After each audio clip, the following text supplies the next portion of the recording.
सीता की अग्नि परीक्षा, श्री राम की अयोध्या वापसी, श्री राम का राज्याभिषेक। रावण का अंत होने के बाद श्री राम विभीषण को यह आदेश देते हैं कि अपने ज्येष्ठ भ्राता लंकापति रावण का विधिवत अंतिम संस्कार करें। रावण का दाह संस्कार करने के बाद श्री राम के कहने पर लक्ष्मण जी लंका में जाकर विधिवत विभीषण को लंका के राजा के रूप में राज अभिषेक करते हैं। लंका का राजा बनने के बाद विभीषण जी श्री राम की सेवा में आते हैं, जहां श्री राम विभीषण का अभिनंदन करते हैं और उनसे कहते हैं कि अब वह देवी सीता को सम्मान के साथ उनके पास पहुंचा दें। विभीषण श्री राम की आज्ञा का पालन करते हैं और सम्मान के साथ माता सीता को पालकी में बैठाकर श्री राम के पास पहुंचा देते हैं। देवी सीता के आने के बाद श्री राम लक्ष्मण जी को अग्नि का प्रबंध करने के लिए कहते हैं और कहते हैं कि सीता को उनके पास आने के लिए अग्नि परीक्षा देनी होगी। सीता माता की अग्नि परीक्षा लेने की बात सुनकर लक्ष्मण जी क्रोधित हो जाते हैं, क्योंकि वह देवी सीता को अपनी माता मानते थे और वह उन्हें अपने सामने अग्नि परीक्षा से गुजरते नहीं देख सकते थे। इसीलिए लक्ष्मण जी श्री राम के इस आज्ञा का विरोध करते हैं। लेकिन श्री राम के द्वारा जब लक्ष्मण जी को सच्चाई बताई जाती है तो वह उनसे सहमत हो जाते हैं और भूमि पर अग्नि का प्रबंध करते हैं। जब माता सीता पालकी से नीचे उतरती हैं तो श्री राम की तरफ बढ़ती हैं। देवी सीता को अपने तरफ आता देखकर श्री राम उन्हें अग्नि की तरफ इशारा करते हैं। अपने पति श्री राम का ये संकेत सीता जी समझ जाती हैं और अग्नि परीक्षा देने के लिए अग्नि में जलती चिता के बीच बैठ जाती है। लेकिन सब कुछ जलाकर राख कर देने वाली अग्नि माता सीता को तनिक भी हानि नहीं पहुंचा पाती। अग्नि में भी माता सीता को सकुशल देखकर वहां पर उपस्थित सभी को माता सीता के पवित्रता और पतिव्रता धर्म का साक्ष्य मिल जाता है और वे सभी उन्हें नमस्कार करते हैं। अग्नि परीक्षा से गुजरने के बाद माता सीता श्री राम के समक्ष आकर उनसे मिलती है। यहाँ सब देखकर श्री राम के पिता राजा दशरथ स्वर्गलोक से आते हैं और श्री राम सीता और लक्ष्मण को आशीष देते हैं। इस सब के बाद श्री राम को यह चिंता होने लगती है, क्योंकि भरत ने श्री राम के चरणों की शपथ लेकर कहा था कि यदि वनवास की अवधि पूर्ण होने के बाद एक दिन भी अगर देर हुई तो वह अग्नि समाधि ले लेंगे। और उनके 14 वर्ष के वनवास की अवधि समाप्त होने में कुछ ही दिन शेष थे। अपनी चिंता का कारण श्री राम ने जब विभीषण जी को बताया तो विभीषण जी ने उन्हें इसका समाधान देते हुए रावण के पुष्पक विमान का जिक्र किया। तब विभीषण ने बताया कि रावण का पुष्पक विमान जो उसने स्वयं कुबेर से छीना था, और यह विमान बहुत तीव्र गति से चल सकता है और इच्छा अनुसार अपना आकार बढ़ा या घटा सकता है। इसलिए इस पुष्पक विमान में बैठकर आपके संग हम सभी अयोध्या चलेंगे। तब श्री राम लक्ष्मण माता सीता के साथ साथ विभीषण सुग्रीव हनुमान जामवंत अंगद नल नील आदि सभी पुष्पक विमान में बैठकर अयोध्या की तरफ चल पड़ते हैं। आते हुए वे रास्ते में अपने मित्र निषादराज से मिलते हैं तथा माता सीता गंगा नदी पर उतारकर गंगा नदी की पूजा करती हैं।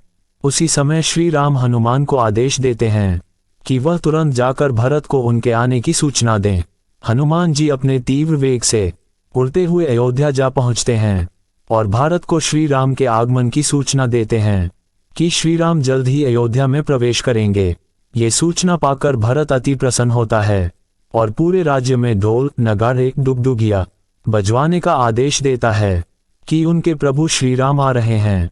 श्री राम के आने की खुशी में उस अमावस्या की रात पूरी अयोध्या नगरी को सजाया जाता है। रात्रि के समय घी के दिए जलाए जाते हैं।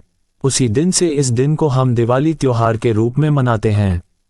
अगले ही दिन शुरू होने के बाद श्री राम पुष्पक विमान में आते हैं और अपने सभी परिवारजन से भेंट करते हैं। कुछ ही समय बाद विधिवत श्री राम को अयोध्या के राजा के रूप में स्वीकार करके उनका राज्याभिषेक किया जाता है और उनके राज्य में समस्त प्रजा श्री राम जैसा धीर वीर गंभीर और मर्यादा पुरुषोत्तम राजा पाकर धन्य होती है और अयोध्या में राम राज्य की स्थापना हो जाती है। वास्तव में रामायण हमारे जीवन मूल्यों का आधार है, जिसके आदर्शों पर एक मनुष्य को चलना चाहिए। इसमें श्री राम के जीवन कथा को दर्शाया गया है, जिसमें वह अपने कर्म के बंधनों में बंध कर कैसे दुख उठाते हुए भी धर्म के मार्ग पर चलते हैं, जिसमें अंत में उनकी विजय होती है।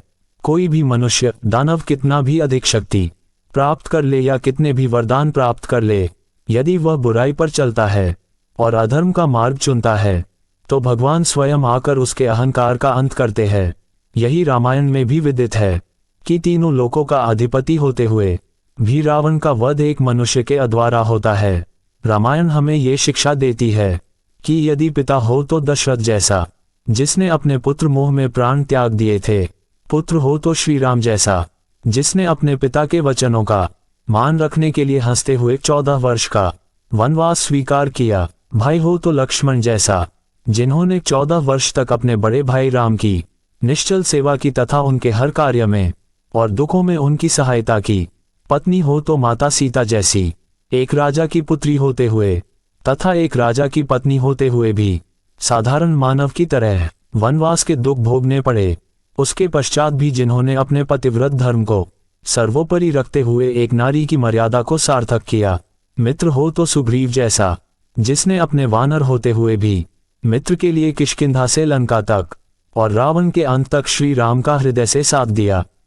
भक्त हो तो हनुमान जैसा, जिन्होंने श्री राम की भक्ति को सर्वोपरि रखा। स्वयं भगवान शिव का रुद्र अवतार होने के बावजूद भी उन्होंने खुद को तुच्छ बताया और हमेशा श्री राम का गुणगान किया।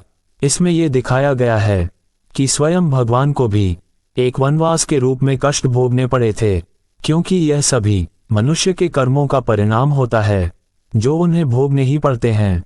सर्वशक्तिमान होते हुए भी भगवान विष्णु ने मनुष्य के रूप में जन्म लेकर अहंकारी और अत्याचारी असुर रावण का वध किया, जिसमें सर्वसमर्थ होते हुए भी उन्होंने वानर और भालू की सेना की सहायता ली। इससे ये भी शिक्षा मिलती है कि चाहे कोई कितने भी ऊंचे पद पर हो या कितना भी शक्तिशाली क्यों ना हो, उसे अपने से छोटे और तुच्छ प्राणियों को भी अपने साथ मिलाकर चलना चाहिए, तो उसकी विजय निश्चित होती है। दोस्तों, उम्मीद है कि आपको यह वीडियो पसंद आया होगा। इस पोस्ट को अपने दोस्तों और परिवार के साथ जरूर शेयर करें और वीडियो को लाइक करें, चैनल को सब्सक्राइब करें और भी ऐसे ही वीडियो देखने के लिए